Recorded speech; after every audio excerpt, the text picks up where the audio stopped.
And so as we move forward today with this really leading edge cadre of physical and non-physical consciousness, it is our absolute knowing that you're going to find some insights that you've been looking for, and things that you've already known, in fact you've known them a long time, will come to the forefront, and you will feel such confidence in what you already know. You are doing so well. This is an exercise in fine-tuning. There is nothing about saving anybody that's going on here today. There's nothing broken in you that we are here to fix. There is only angst in you that we are here to soothe. There's only wobble in you that is not necessary. There's only contradiction in your energy that does not serve you. And so that's what we are here about, to help you be more of who you are. And that is an exercise in continuing attention, because who you are is a continuing and fast moving, evolving being. And keeping up with what life is causing you to become is really what you are all about. You live in the fastest moving energy that has ever been, in the most contrast that has ever existed. And those two things go exactly together. The reason that your evolution is so fast, that your expansion is so fast, and therefore your possible joyous experience is so certain, is because of the diversity that gives you pause to focus. And as you do it with so many others, and collectively you are creating so much that you are really wanting to move into.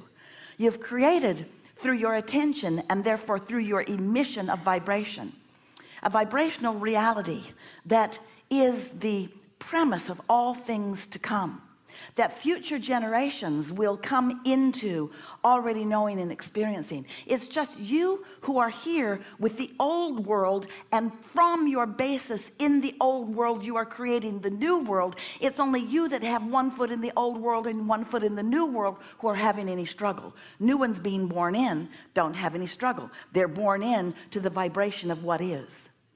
Now it's interesting, they come in through their mother's womb splat. Here they are in physical experience, dominantly non-physical energy. And then, oddly from our perspective, you who've been here before, take these fresh little new ones who are pure positive energy, who are the vibrational equivalency of your vibrational reality, that vibrational reality that we call the vortex. We want you to accept its realness. They are born in understanding all of that, but humans so often think it's important to give them really clear understanding of how things are in terms of already manifested, or more important, you think, how things have been that caused things to be how they are.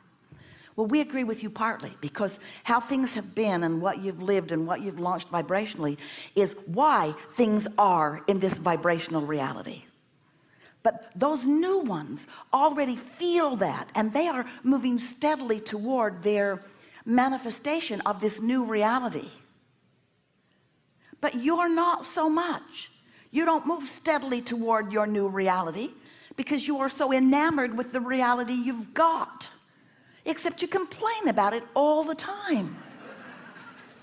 So the reality that you've got keeps you from moving to the reality that you want. And that really is what we will be talking about here today. How can you release yourself from the habit of thought?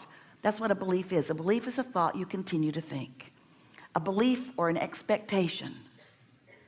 Esther got on the airplane in San Antonio really early yesterday morning and changed planes in Los Angeles at LAX airport. And everything was wonderful. They all got on the second plane and sat there for a while, and then there was an announcement, everybody get off because the plane is not going to fly because there is weather in San Francisco, which Esther in her iPhone knew was not true.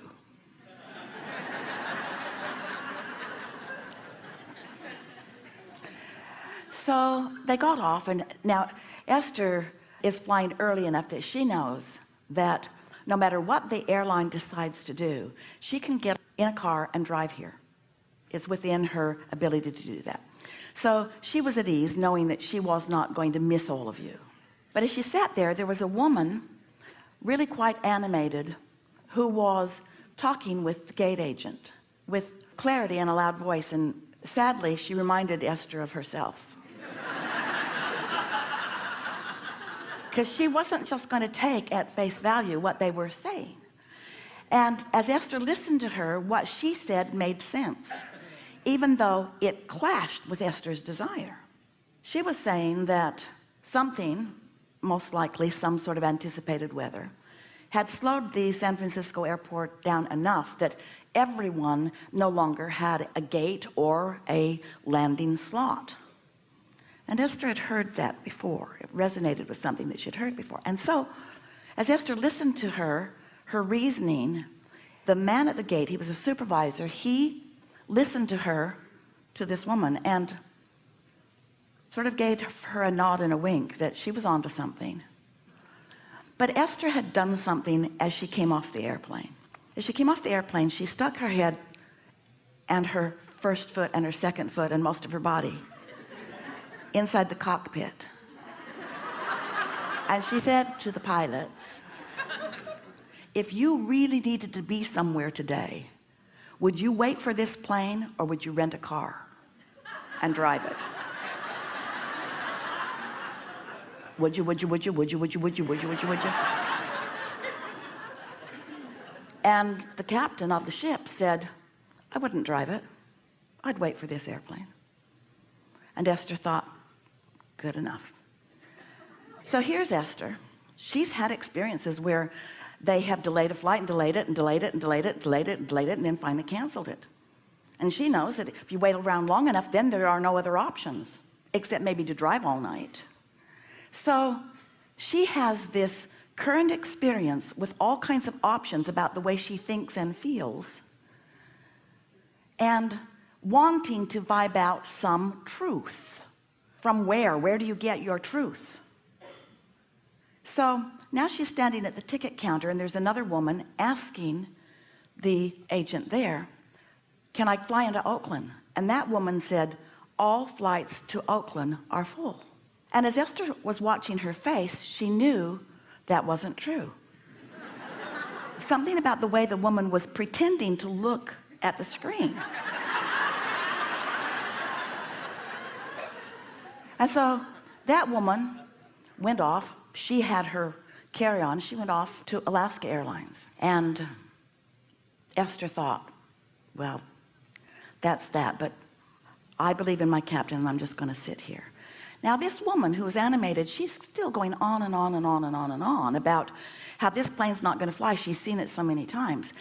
And so Esther decided to put in place a plan B. So she arranged for a limo driver to pick her up at baggage claim 3 hours from now, because she figured in 3 hours she could get her bag off that airplane if she needed to.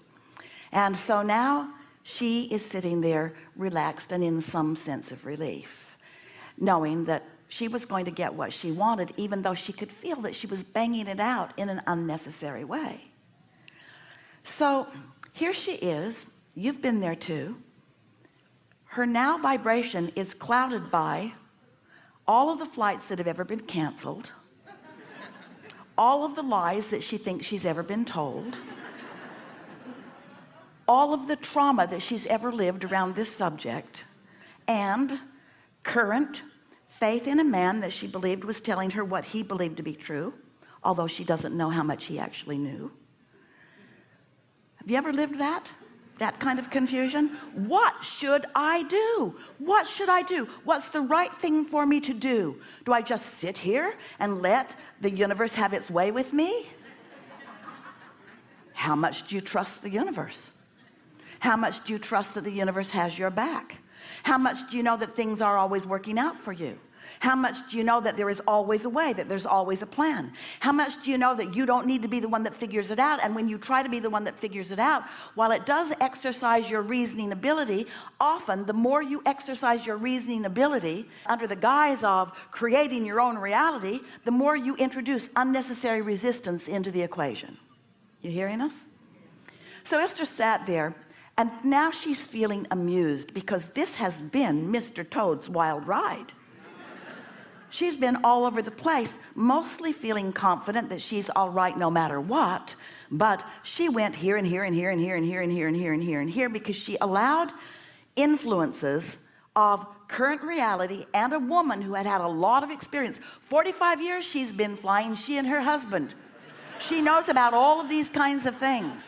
And she got the gate agent to give her a wink and a nod on the dire thing that she had extrapolated from her past experience. And so as Esther is sitting there and listening to all of this, she became very amused with herself.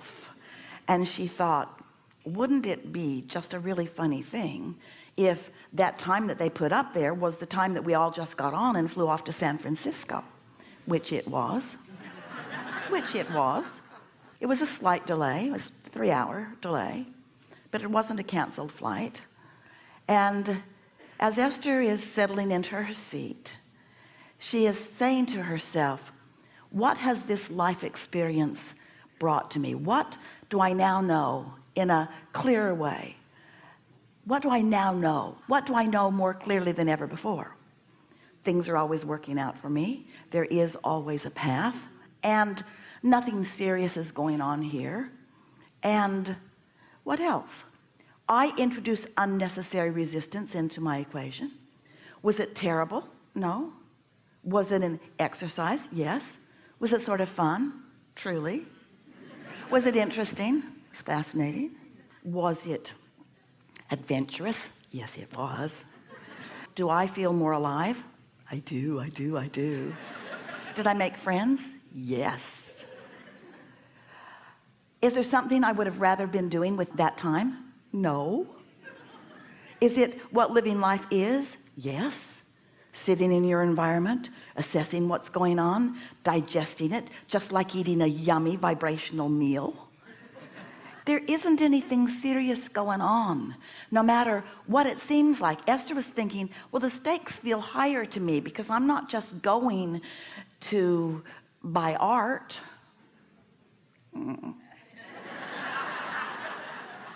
I'm going for something really that feels important to me. I can't just not go. Was that ever an option? Was that ever really on the table? I can't go. And yet, isn't it sometimes tempting for you to play out the worst case scenario? You know why you do that? Because you want to feel adventure. You know why you play out the worst case scenario? You want to prove your worthiness. You know why you play out the worst case scenario? You want to triumph. All of those reasons. So our encouragement to you is be playful in your life and have fun with it, and let the universe surprise you and delight you in as many ways as you want. But never ask the universe to give you exactly what you've planned. Because if the universe only ever gives you exactly what you've planned from your very narrow point of view, you're going to have a really boring life.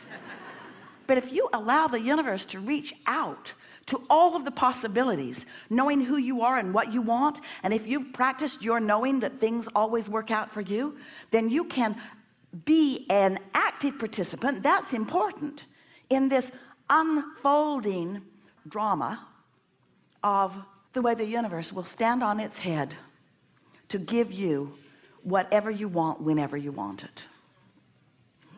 Welcome to planet Earth. Welcome to vast contrast and diversity. Welcome to infinite choices and possibilities. Welcome to the enlivenment of you. Welcome to the adventure of being out here on the leading edge, right where you want it to be. And never ever ask for the mundane, expected, everything on schedule, always just the way you wrote it in your book, because that will bore you to death. We've enjoyed this interaction immensely. There was a lot in there for you.